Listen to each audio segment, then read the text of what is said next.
দর্শক আপনাদের দেখানোর চেষ্টা করছিলাম সরাসরি ইতিমধ্যেই ছাত্রদল এবং ছাত্র শিবিরের সংঘর্ষের মধ্যকার যে পরিস্থিতি সেটি নিয়ন্ত্রণে রাখার জন্য আইন শৃঙ্খলা বাহিনী তারা কিন্তু ইতিমধ্যে একটি সাউন্ড গ্রেনেড নিক্ষেপ করেছে এবং যে পরিস্থিতি রয়েছে সেই পরিস্থিতি তারা কিন্তু শান্ত রাখার চেষ্টা করছিল।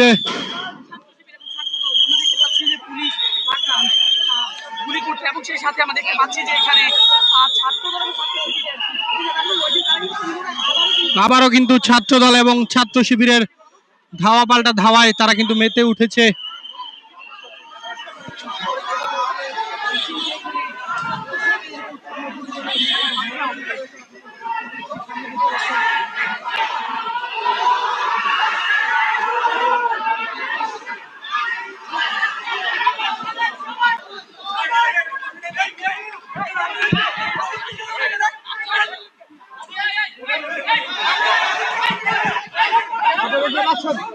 দর্শক যেমনটি দেখলেন পুলিশের হাত থেকে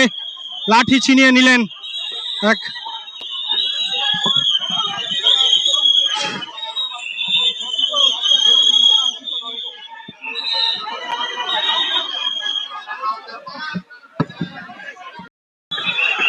দর্শক আমরা দেখতে পাচ্ছি পরিস্থিতি শান্ত করার জন্য পুলিশ কিন্তু ইতিমধ্যেই তারা কিন্তু একসাথে গিয়েছে এবং ছাত্র দলের যারা রয়েছে তারা কিন্তু ইতিমধ্যে আবারও আসতে শুরু করেছে আমরা কিন্তু দেখতে পাচ্ছি এবং পরিস্থিতি নিয়ন্ত্রণ